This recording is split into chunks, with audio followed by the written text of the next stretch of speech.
Hi, this is already known, but I'm Mira Fisher. I work in the Narrative Intelligence Lab at the University of Kentucky under my advisor, Dr. Ware, and apparently I don't have to tell you the title of my thing because it's already been said.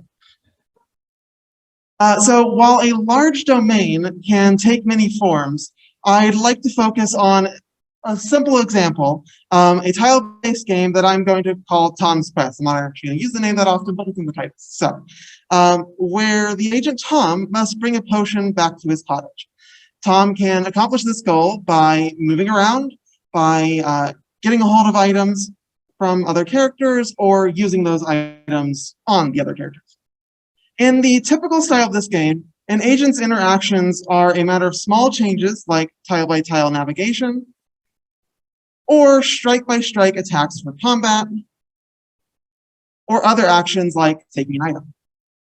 These low-level actions induce a large state space, and while scalable AI techniques exist that can operate in these spaces, other costly techniques like narrative planning cannot handle these domains and need a higher-level domain to interact with. They can't be applied directly.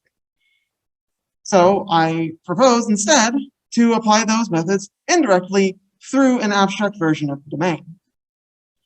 To get this abstraction, I start with state abstraction. State abstraction considers all aspects of the state, but for this example, I'm only going to consider coordinates because that'll be easier. Many states in the domain vary only with respect to these positions. So, and they're relatively indistinct in terms of how the agent interacts with them. Tom's path that he wants to consider when starting from west of the cottage is not much different from when starting just east of the cottage. There are countless ways a set of states could be abstracted, but here's an intuitive choice, dividing the map into rooms separated by relatively tight choke points. Here, this results in Tom having just these 4 rooms to consider, along with the paths between them. So instead of accounting for the 52 positions that he could have been in otherwise, he now only has to account for these 4 rooms. And assuming, however, this assumes that he can reliably move between these rooms without having to consider those intermediate states. In order to unburden him of planning with the low-level actions to do that, the abstraction needs to be enhanced with high-level actions that move between the high-level states. A high-level action is needed wherever there is a transition between high-level states. A little hard to see, but I flashed the transition there. And those transitions I implement with options, which in other fields are known as subtasks or macro operators and several operators. An option is defined by a set of states that it can start from, such as anywhere in the cottage area, a stop condition, such as when the agent is in the crossroad area, and a policy for achieving this change from any of those starting states.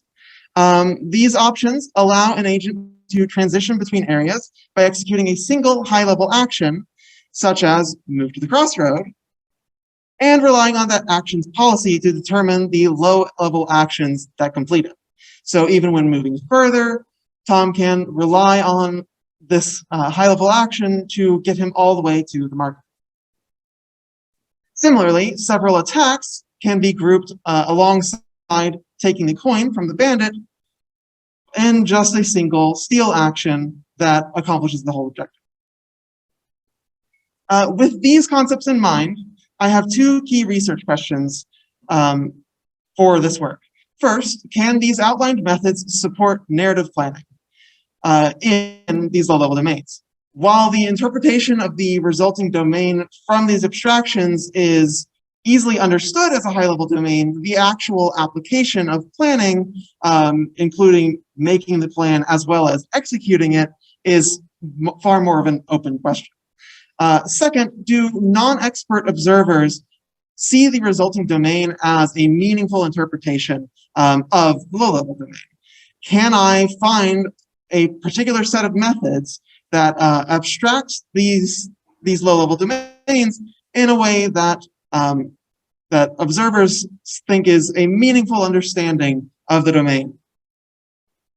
If successful, I would consider this process to be supportive of a broad range of AI techniques, really any technique that benefits from working in a higher level domain rather than a lower level one, which is quite a few of them. It is currently possible to use narrative planning in larger domains. Domain can be carefully authored. The transitions between the plan level actions can be authored such that they are broken into low-level actions, and the system can be made to recognize low-level states as having a connection to higher-level states in the planner. However, this takes a lot of authoring effort, so this system offers reducing that effort, as well as approaching the process from below rather than above, which gives us the opportunity to reveal low-level interactions in the low-level domain that we might not have realized were there, either because they were just missed as a concept, or because there are bugs in the domain that need to be ironed out that might be most easily found by seeing, wait, this high level abstraction doesn't look anything like I thought it should.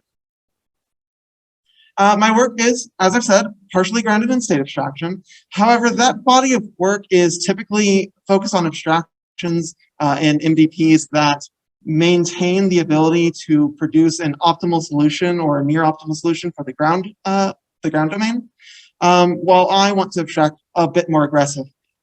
Instead, I kind of base my abstraction considerations in graph topology. So my grouping of states is more interested in the same.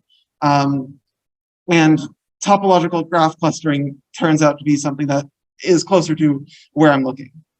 In order to assist with identifying the key transitions and also features in the domain, I borrow landmarks from classical planning literature, which are facts that must be true at some point in the execution of a plan in order for a solution to be reached. I will discuss how these apply shortly.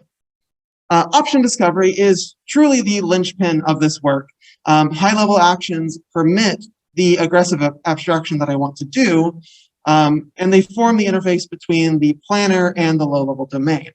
There is a lot of interesting work on this topic, including one paper which demonstrates the use of options to overcome some of the limitations of state abstraction in a Monte Carlo tree search process, and the work of Dr. George Konadaris and his lab, which has been extremely influential in terms of both direct knowledge for this work and inspiration for doing it. This specific paper that I'm referencing here demonstrates the use of handcrafted options to interface with classical planning for a robotic system. And it shows in this paper that options actually have the ability to kind of hide some of the stochasticity in the transitions in the robotic domain and allow deterministic planning, even though the lower level domain is not deterministic. As suggested before, my approach begins with states being grouped based on the transition graph structure. Abstract states should be strongly connected. Being in one part of the state should imply that I can get to any other part of the state. But condensing the graph into strongly connected components would be a little too aggressive in some domains. Instead, I use a topological clustering method called pinch ratio clustering to form groups of highly connected nodes separated by choke points that are not necessarily one transition that can't be reversed, but a tighter set of connections. I find facts for defining the abstract states by identifying those which distinguish endings, such as whether Tom became a criminal, for example. These are expanded by finding landmarks related to them, which again are facts that must have occurred before those facts could have been achieved. And that is used to adjust boundaries and also describe the states. Options are designed to achieve the identified abstract state facts, and as such, transition between the abstract states, with the transitions found in the abstract state process identifying where each option can be initiated and where it should lead to. If attempting to achieve a certain setting for those abstract states doesn't consistently reach a single one when our transition is meant to, then I identify features that separate the different states that it could be reaching, and I split that option into several versions of itself that are slightly more specific in what they're trying to achieve, until it reaches a point of being essentially a deterministic transition. Options come from a reinforcement learning context, and the fact that the policy is learned can usually be assumed there. However, for my initial work, the low-level domain is deterministic, so I'm not worrying about any of the learning yet, and instead just use a limited range search to keep the overhead low, but still allow the option to have a policy. I expect later, when I'm working with non-deterministic domains, that I will in fact have to turn to proper reinforcement learning or similar techniques. The goal of the system is to enable narrative planning. So a planning domain is needed. Deriving it is not entirely trivial, but much of the work is already done by this process. The abstract facts supply the set of fluents. The options almost directly supply actions, with the termination conditions representing most of the effect, the preconditions being derived from what states they could be executed in, and the consenting characters being derived from what actions are being used. The application of this system to a game provides a valuable tool for interacting with human subjects, benefiting from their expectations in what they should be able to accomplish. So I hope to evaluate by giving players access to the results of the system as their interface for play, and getting to ask them, did these actions let you navigate the environment as much as you really wanted to be able to? If they feel like they can't act freely enough, this may suggest I'm being too aggressive. If the actions are considered insignificant or meaningless, this may suggest that it's not doing it. I'm in an early stage in this timeline, having covered background research, initial development and planning, and some test run implementations of a few existing methods to investigate what would work. I'm currently putting together a full implementation of the process, after which I hope to show that the planning and acting within this system is actually possible. It can execute plans. Then next, I hope to make further improvements, running the system on more domains, and developing a GUI version for the human subject evaluations. And then the particular exciting things that are off in the distance, but I can't wait for, are to work with adapting it to a multi-agent system, as well as labeling the features and actions. I expect adapting it to the multi-agent system is going to require considering the domain stochastic to handle the actions other agents might be taking while you're trying to do something. And the labeling is just, earlier I referred quite conveniently to the cottage, the crossroads, the market, and I'd love the system to be able to come up with that, but it's not a trivial task, as we all know. For feedback, I'm hoping to hear about more fields that may link to this work. To cover two things that were mentioned, but not in this presentation, a reviewer noted hierarchical task networks as being relevant, which absolutely they are. I just haven't factored it in such a way that it made it into the presentation yet, as well as abstract interpretation of programs, which I haven't yet explored. I would also like input on how to do empirical evaluations for this. Currently, my key ideas here are to demonstrate that the system can function in various domains and to show the scale of the abstraction, as well as the computation time and space that is needed to create it. But I'm not sure exactly what to compare these to, because most things are trying to find a solution, not make an abstract domain in its entirety. And finally, I'd like input on the ideas for human subject evaluations. I'm hopeful for my idea of presenting the abstraction that the system generates as their interface, but I'd appreciate further ideas or criticism, of course.